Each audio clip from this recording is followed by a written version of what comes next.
Hey everyone, my Siddhi Moni and you are watching Youth Hour Education YouTube channel এবং তোমাদের মাকআউটের semester এক্সামের যে result সেটা কিন্তু তোমাদের পাবলিশ হয়ে গেছে এবং তারপর কিন্তু আমি তোমাদের জন্য একটা ভিডিও পাবলিশ করেছিলাম যেখানে তোমাদের ব্যাকলগ এলে বা খারাপ নাম্বার এলে তোমাদের কি করতে হবে কিনা সেটা আমি তোমাদের বলেছিলাম এবং সেখানে কিন্তু প্রচুর কমেন্ট এসছে সেই রিলেটেড। তো সেগুলোর আমি আশা করছি উত্তর দিলে তোমাদের ভালোই লাগবে এবং উত্তর দেওয়াটা আমার উচিতও, কারণ অনেকেই কিন্তু সেটার জন্য ওয়েটও করে থাকবে। তার জন্য কিন্তু আজকের এই যে ভিডিও সেটা আমি বানাচ্ছি, তোমাদের কি কি করতে হবে কিনা সে সব কিছু কিন্তু আমি বলবো।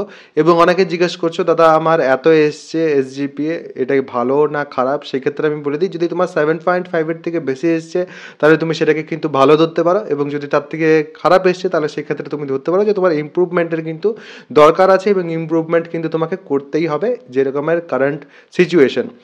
এবারে চলে আসছি আমি, দাদা খুব ভালো হয়েছে এসজিপিএ 8.36, ঠিক না লিখলে খাতা খারাপ দেখা বা।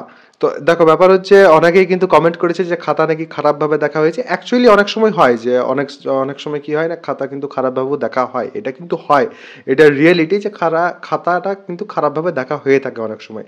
এবং অনেকেই ধরো 8-9 এরকম পাওয়ার অবস্থায় থাকে, বাট স্টিল কিন্তু তাদের ব্যাকলগ চলে আসে। তো এটা কিন্তু সত্যি জিনিস, বাট এমন নয় যে প্রত্যেকের সাথেই এটা হয়। অনেকেই খাতায় তোমরা 20 নাম্বার 22 নাম্বার লিখে দিয়ে এসছো এবং ভাবছো যে 20 নাম্বার 22 নাম্বার পেয়ে যাবো, তো সেই রকমটা কিন্তু হয় না। অনেকের ক্ষেত্রে 15 নাম্বার দরকার ছিল পাস করার জন্য এবং সে লিখে দিয়ে এসছে 15 নাম্বার, তো সেই ক্ষেত্রে ভাবছে যে আমি পাস করে যাবো ইজিলি, তো সেটা কিন্তু অনেক সময় হয় না। সেখান থেকে নাম্বার কাটা গেলে পরে অবশ্যই তোমার কিন্তু ব্যাকলগ আসবেই। তো অবশ্যই এটা কিন্তু ভালো করে দেখতে হবে তোমাদের। এবং অনেকে এখনও অবধি যারা রেজাল্ট দেখোনি তাদের আমি বলবো মাকআউটে তোমরা যাও, মাকআউটের যে ওয়েবসাইট makout.net যেটা তোমাদের ওয়েবসাইট আছে সেখানে তোমরা যাও এবং তোমাদের যে তোমরা লগ ইন করে তারপর তোমাদের যে রেজাল্ট সেটা কিন্তু তোমরা দেখে নিতে পারবে। দাদা একটা সাপ্লি এসছে কিন্তু আমি জানি এক্সাম ভালো হয়েছিল। তো অবশ্যই দেখো, তোমার যদি মনে হচ্ছে তোমার এক্সাম ভালো হয়েছিল, তোমার যদি মনে হচ্ছে তুমি ভালো করে লিখে দিয়ে এসছো, তোমার যদি মনে হচ্ছে যে না নাম্বার কাটা যাবে না আমার এই সাবজেক্টে, তাহলে সেক্ষেত্রে অবশ্যই কিন্তু তুমি রিভিউ করাতে পারো। রিভিউর ক্ষেত্রে আমি তোমাদের আগের যে ভিডিও সেখানে আমি বলেছিলাম যে রিভিউর ক্ষেত্রে তোমাদের কিন্তু অনেকেই বলবে যে শুধুমাত্র নাম্বার বাড়ে বা নম্বর একই থাকে। মানে ধরো তোমার কোনো একটা সাবজেক্টে যে জিপিএ আছে সেটা তোমার ধরো 6 আছে, ওকে। এবারে তোমাকে ম্যাক্সিমাম জায়গায় এমনভাবেই বলা হয় যে তোমার জিপিএ আইদার বাড়বে, অর্থাৎ 7, 8, 9, 10 কিছু একটা হবে, বা 6ই থাকবে। কিন্তু এর সাথে কিন্তু একটা জিনিস আরও অ্যাড হয়ে যায়, সেটা কি? সেটা হচ্ছে অনেক সময় কিন্তু কমেও যায়। আমি কিন্তু দেখেছি 6 বা 7 কোনো একটা ছিল আমারই একজন জুনিয়রের, এবং সে কিন্তু যখন রিভিউ করেছে, রিভিউ করার পর কিন্তু তার ব্যাকলগ চলে এসছে।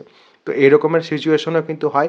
যদি তুমি কনফিডেন্ট নও, যদি তুমি জানো যে তোমার পরীক্ষা অত ভালো যায়নি, খারাপ গেছে, তাহলে সেই ক্ষেত্রে কারোর কথা শুনে পর কিন্তু তুমি রিভিউ করতে যেও না, ওকে? বুঝতে পেরেছো তোমরা?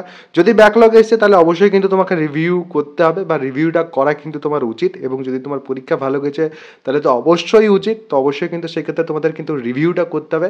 বাট যদি পরীক্ষা খারাপ গেছে এবং যদি তুমি পাস করে গেছো, তারপর কিন্তু রিভিউ করতে যাবে না। যদি ওইরকম 6 বা 7 এরকম যদি অবস্থায় তুমি থাকো, সেক্ষেত্রে অবশ্যই কিন্তু রিভিউ করতে যাবে না, ওকে? এরপর ম্যাক্সিমাম যে প্রশ্ন সেগুলো কিন্তু ওইরকমই আছে। 7.8 এসছে, ভালো কিনা? সাপ্লি পেলে কি করব? অবশ্যই দেখো সাপ্লি পেলে কি করতে হবে সেটা তো আমি তোমাদের বলে দিচ্ছি। প্রাথমিকভাবে তোমাদের কিন্তু রিভিউ দিতে হবে। তাও যদি ক্লিয়ার না হয় তাহলে সাপ্লিমেন্টারি এক্সাম আছে, এবং সাপ্লিমেন্টারি এক্সামের মাধ্যমে তোমরা কিন্তু তোমাদের যে সাপ্লি বা ব্যাকলগ যেটা সেটাকে কিন্তু তোমরা ক্লিয়ার করতে পারো, এবং অবশ্যই কিন্তু তোমাদের ক্লিয়ার করতে হবে, আদারওয়াইজ তোমরা কিন্তু ডিগ্রি পাবে না। চেষ্টা করবে যখন তোমরা সাপ্লিমেন্টারি এক্সাম দেবে ভালো করে এক্সামিনেশন দেওয়ার, এবং এই যে তোমাদের ব্যাকলগ এটসেট্রা যাদেরই এসছে সেই ব্যাকলগটা ক্লিয়ার করে নেওয়ার।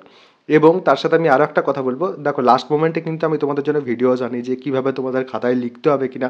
স্টিল তোমরা কেন খাতা ছেড়ে দিয়ে চলে আসো, কেন তোমরা প্রশ্ন না লিখে চলে আসো, আমি কিন্তু এখনও অবধি বুঝতে পারি না। তোমাদের আমি অলওয়েজ বলি যাদের ব্যাকলগ আছে তাদের কিন্তু কারোর লিখে পর ব্যাকলগ আসে না, ম্যাক্সিমাম প্রত্যেকেরই কিন্তু জেনুইন যাদের ব্যাকলগ আসে প্রত্যেকের আসে না লিখে পর, এবং বিভিন্ন জায়গায় হয়তো তোমাদের ভয় খাওয়ানো হয়, অনেক কিছু করা হয়। তো সেগুলো থেকে একটু বেঁচে থাকো, একটু ভালো করে লেখার চেষ্টা করো, পরীক্ষার খাতায় ভালো করে লিখে দিয়ে যদি আসো তাহলে সেই ক্ষেত্রে এই যে ব্যাকলগগুলো আসছে না সেগুলো কিন্তু আসবে না। যদি একটু মোটামুটিভাবে লাস্ট মোমেন্টেও পড়ো, লাস্ট মোমেন্ট মোমেন্টে পড়ে পড়ো, যদি একটু মোটামুটিভাবে খাতায় লিখে দিয়ে আসো, তাহলে সেই ক্ষেত্রে এই ব্যাকলগগুলো কিন্তু আসে না। তো অবশ্যই চেষ্টা করো সেই রকমভাবে, কেননা অলরেডি যেটা হওয়ার সেটা কিন্তু অলরেডি হয়ে গেছে।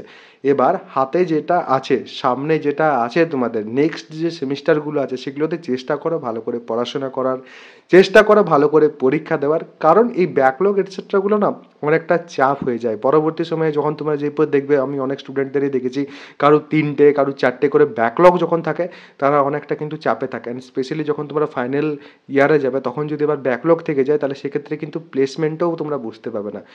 এবং এখন ধীরে ধীরে এমনই অবস্থায় যাচ্ছে যে অনেক কোম্পানি আছে যারা একটার থেকে বেশি ব্যাকলগ অ্যালাউই করছে না, এবং প্রচুর কোম্পানি এমন আসবে যারা কিন্তু নো অ্যাক্টিভ ব্যাকলগ লিখেই দেবে চুপচাপ। এবং সেই ক্ষেত্রে যাদের ব্যাকলগ থাকবে অ্যাক্টিভ, একটাও যদি থাকে, স্টিল কিন্তু তোমরা বুঝতে পারবে না।